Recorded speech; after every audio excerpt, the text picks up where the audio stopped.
తెలంగాణలో సార్వత్రిక ఎన్నికల వేళ రైతుల ఆత్మహత్యలు, కరెంటు కోతల అంశం మళ్లీ తెరపైకొచ్చింది. అధికార విపక్ష నేతల మధ్య మాటలు తూటాలు పేలుతున్నాయి. దీనికి తోడు నీళ్ల అంశం నిప్పులు రాజేస్తోంది.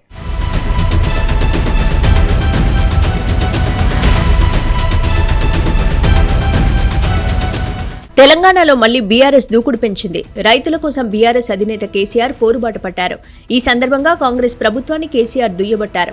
కాంగ్రెస్ అధికారంలోకి వచ్చిన 100 రోజుల్లోనే 200 మంది రైతులు ఆత్మహత్యలకు పాల్పడ్డారని విమర్శించారు. ప్రభుత్వం నీళ్లిస్తామంటేనే పంటలు వేశామని రైతులు చెప్పారని, కానీ ప్రభుత్వం నీళ్లివ్వకుండా మోసం చేసిందని మండిపడ్డారు. తెలంగాణలో మళ్లీ రైతులు ఆత్మహత్యలు చేసుకునే పరిస్థితి వస్తుందని అనుకోలేదన్నారు. కాంగ్రెస్ అధికారంలోకి వచ్చిన 110 రోజుల్లోనే హైదరాబాద్లో వాటర్ ట్యాంకులు దర్శనమిస్తున్నాయని విమర్శించారు. ఉన్న నీటిని, విద్యుత్తును కూడా వాడుకునే తెలివి లేదని ఎద్దేవా చేశారు. ఏ టౌన్లో కానీ ఎక్కడ కానీ మంచినీటి ట్యాంకర్ మనకు కనబడలేదు గత 5 సంవత్సరాలు. మరి ఇప్పుడు ఎందుకు బిందెలు ప్రత్యక్షమవుతున్నాయి? ఎందుకు మళ్ళీ నీటి మూతలు స్టార్ట్ అయినాయి? ఎందుకు నీళ్ళ ట్యాంకర్లు విచ్చలవిడిగా వ్యాపారం చేస్తున్నాయి? హైదరాబాద్ సిటీలో కూడా ట్యాంకర్లు పెట్టాల్సిన దుస్థితి ఎందుకు దాపరిస్తూ ఉంది? 7.5-8 ఏళ్ళు అద్భుతంగా మేము మొత్తం ప్రజలకు సరఫరా చేసినాం. కమర్షియల్ కావచ్చు, డొమెస్టిక్ కావచ్చు, అగ్రికల్చర్ కావచ్చు, ఇండస్ట్రీ కావచ్చు, ఐటీ కావచ్చు, ఇంకా మరే ఇతర రంగమైనా కావచ్చు. అందరికి కూడా, ప్రజలందరికీ కూడా 24/7 పవర్ అద్భుతంగా సప్లై చేసిన ఒకే ఒక్క రాష్ట్రం భారతదేశంలో తెలంగాణ, అగ్రగామి రాష్ట్రం. మరి ఆ రాష్ట్రానికి ఏం చెదలు పట్టింది? అలా 100 రోజులలో ఇంత అస్తవ్యస్తమైంది. దీని ఉన్న తమాషా ఏంది?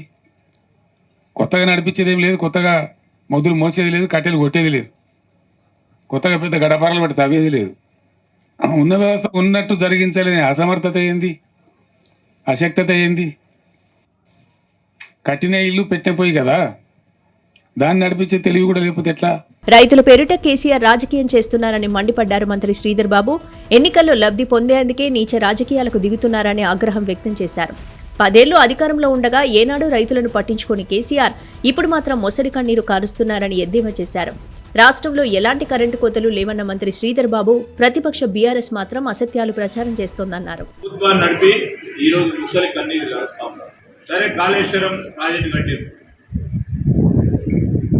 కాళేశ్వరం ప్రాజెక్టుకు సంబంధించి కుంగిపోయింది. ఇప్పుడు వారి ప్రభుత్వంలోనే కుంగిపోయింది. కేంద్రానికి సంబంధించిన నిపుణుల కమిటీ దాంట్లో నీరు ఉండొద్దు, నీరు తీయాలంటే అప్పటికి మేము ప్రభుత్వ ఏర్పాటు కూడా చేయలేదు. పూర్తి స్థాయిలో బ్యారేజీకి సంబంధించిన పిల్లలు ఇంకా కుంగిపోతాయని ఆనాడున్న అధికార యంత్రాంగానికి సంబంధించిన అధికారులు నీళ్ళనన్నీ దీనికి పంపిణీ మొత్తం బ్యారేజ్ కూలిపోతుందని, ప్రమాదం ఉందని నిపుణులు చెప్తే సలహా సూచనలు ఇవ్వండి. డెఫినెట్లీ పోతారేమో మీరు ప్రతిపక్షంలో. సలహా సూచనలు ఇవ్వండి. రాజకీయ కోణంతో పార్లమెంట్లో సీట్లు సాధించాలనే ఉద్దేశంతో రైతుల ఓట్లని దండుకొలాలని ఆలోచనతో ముసలి కన్నీరు గారుస్తా ఉన్నా మీకు నేను ఇప్పుడే చెప్తా ఉన్నా. తెలంగాణలో 24 గంటల కరెంట్ అంశంపైన కూడా కాంగ్రెస్ బీఆర్ఎస్ల మధ్య రచ్చ రాజేస్తోంది. 10 ఏళ్ల బీఆర్ఎస్ పాలనలో ఒక్క సెకండ్ కరెంటు పోలేదన్నారు కేసీఆర్. అప్పుడు కరెంటు పోతే వార్త, ఇప్పుడు కరెంటు ఉంటే వార్త అన్నారు కేసీఆర్. 1.5 సంవత్సరంలో డిస్ప్రపోర్షనేట్గా చాలా దారుణంగా ఉన్నటువంటి విద్యుత్ రంగాన్ని సుమారు 35,000 కోట్లు ఖర్చు పెట్టి రకరకాల పద్ధతులన్నీ అవలంబించి సెంట్రల్ ఎలక్ట్రిసిటీ అథారిటీని కూడా సంప్రదించి మా మెదడంతా కరగదీసి అద్భుతమైనటువంటి కరెంటుగా మేము తీర్చిదిద్దినాం. భారతదేశంలో అన్ని రంగాలకు 24 గంటలు ఒక సెకండ్ కూడా కరెంటు పోకుండా ఏర్పాటు చేసినటువంటి ఘనత మా ప్రభుత్వానికి. అది మీరందరూ అనుభవించినారు, మీరందరూ చూసినారు. ఆనాడు కరెంటు పోతే వార్త, ఇలా కరెంటు ఉంటే వార్త అని అక్కడికి వచ్చింది. అయితే కేసీఆర్ కామెంట్స్ కు స్ట్రాంగ్ కౌంటర్ ఇచ్చారు మంత్రి ఉత్తమ్. కేసీఆర్ 10 ఏళ్లలో పూర్తి చేసింది కేవలం భద్రాద్రి పవర్ ప్లాంట్ మాత్రమే అన్నారు. యాదాద్రిలో అంచనాలు పెంచేసి 1000 కోట్లు దోచుకుతున్నారని ఆరోపించారు. వాళ్ళు మొదలుపెట్టి పూర్తి చేసిన ఏకైక ప్రాజెక్టు భద్రాద్రి పవర్ ప్లాంట్. అది కూడా ఒక అవుట్డేటెడ్ సబ్ క్రిటికల్ టెక్నాలజీతో శాశ్వతంగా తెలంగాణ ప్రజలపై ఎక్కువ యూనిట్ కాస్ట్ వచ్చే ప్రాజెక్ట్ తప్పితే మరొకటి లేదు. ప్రతిభ ఎక్కువ శాతము సోలార్ పవర్ ప్రాజెక్ట్స్ అది 20% PLF మీద నడుస్తాయి. అవి ప్రైవేట్ పెట్టుబడులతో వచ్చినాయి. వీళ్ళ హయాంలో మొదలుపెట్టిన మరొక ప్రాజెక్టు, విద్యుత్ ప్రాజెక్టు లేదు అని చెప్పి మనం చేస్తున్నాం. యాదాద్రి పవర్ ప్రాజెక్టు 7 ఏళ్ల తరబడి కాస్ట్ ఓవర్ రన్ 3 4 అయిపోయి ఇంకెక్కడో ఇంకా మెల్లగా నడుస్తున్నది. సో పవర్ విషయంలో వాళ్ళేదో గొప్పలు సాధించిన విషయం ఇది అబద్ధము. రాష్ట్రంలో రైతుల పరిస్థితి చూస్తుంటే కన్నీళ్లు వస్తున్నాయన్న నిరంజన్ రెడ్డి గోదావరిలో కావాల్సినన్ని నీళ్లున్నా వాడుకోవడం లేదన్నారు. గత బీఆర్ఎస్ పాలనలో రైతులకు ఎంత మేలు జరిగిందో మంత్రి తుమ్మల నాగేశ్వరరావుకు తెలుసన్నారు నిరంజన్ రెడ్డి.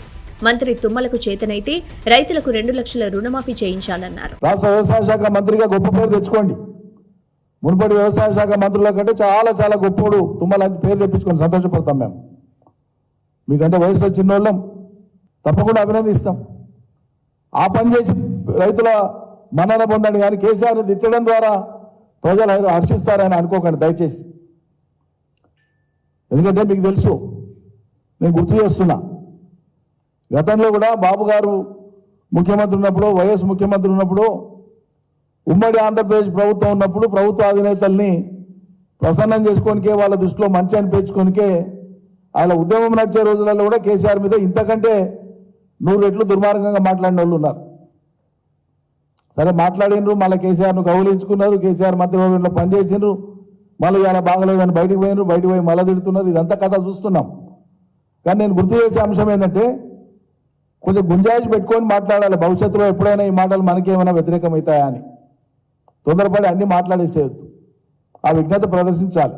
పార్లమెంటు ఎన్నికల వేళ కాంగ్రెస్ పార్టీని ఇరుకున పెట్టడమే లక్ష్యంగా కేసీఆర్ ఎండిన పంటల పరిశీలన కోసం 3 జిల్లాల్లో పర్యటించారు. ఈ నేపథ్యంలో కేటీఆర్ ట్విట్టర్ వేదికగా కేసీఆర్ ఏం చేశారనే వారికి కౌంటర్ ఇచ్చారు. కేసీఆర్ ఏం చేశారని అడుగుతున్నారని, తలసరి ఆదాయంలో పెద్ద రాష్ట్రాల్లో తెలంగాణ ప్రథమంగా ఉందన్నారు. 3.9 లక్షల రూపాయల తలసరి ఆదాయంతో అగ్రస్థానంలో ఉన్నామని తెలిపారు. కేసీఆర్ సాధించిన ప్రగతి చెరగని సత్యమని ట్వీట్ చేశారు. ఈ ట్వీట్కు ఆయా రాష్ట్రాల పర్ క్యాపిటల్కు సంబంధించిన ఫోటోను బీఆర్ఎస్ వర్కింగ్ ప్రెసిడెంట్ జత చేశారు.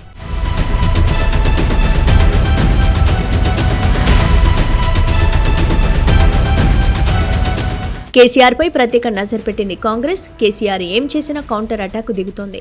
3 జిల్లాల పర్యటనల సందర్భంగా రైతుల బాధలను గులాబీ బాస్ స్వయంగా అడిగి తెలుసుకున్నారు. రైతులపై ప్రభుత్వానికి ప్రేమ లేదని, రుణమాఫీ ఏమైందని ఈ సందర్భంగా కేసీఆర్ ప్రభుత్వాన్ని నిలదీశారు. ఇక కేసీఆర్ పర్యటనపై టీ కాంగ్రెస్ సెటరికల్ ట్వీట్ చేసింది. 10 ఏళ్ల పాలనలో ఏనాడు రైతు గోడు విన్నని, గోస పట్టనోడిని పరుగులు పెట్టించి ఫామ్ హౌస్లో విలాసాలే తప్ప పరామర్శలు తెలియనోడిని ప్రజల మధ్యకు వచ్చేలా చేసింది కాంగ్రెస్ కాదా అని ట్విట్టర్లో పేర్కొన్నారు. అంతేకాదు, ఇది కదా తెలంగాణలో కాంగ్రెస్ తెచ్చిన మార్పు అంటూ సెటైర్ వేసింది. అయినా చంపినోడే సంతాపం తెలిపినట్టు 10 ఏళ్లలో 8,000కు పైగా రైతులను పొట్టన పెట్టుకుని ఇప్పుడు మొసలి కన్నీరు కారిస్తే, సానుభూతి నాటకాలాడితే నీ దొంగ మాటల్ని ఇంకా నమ్మేవాళ్ళెవరూ లేరు కేసీఆర్ అని పేర్కొంది. ఇదే కాదు, తెలంగాణలోని ప్రతి పల్లెకు నువ్వు రావాల్సిందే, నువ్వు చేసిన పాపాలకు ప్రజల మధ్యకు వచ్చి పాశ్చాత్తాపం పడాల్సిందే, ప్రాయశ్చిత్తం చేసుకోవాల్సిందే అని ట్వీట్లో పేర్కొంది.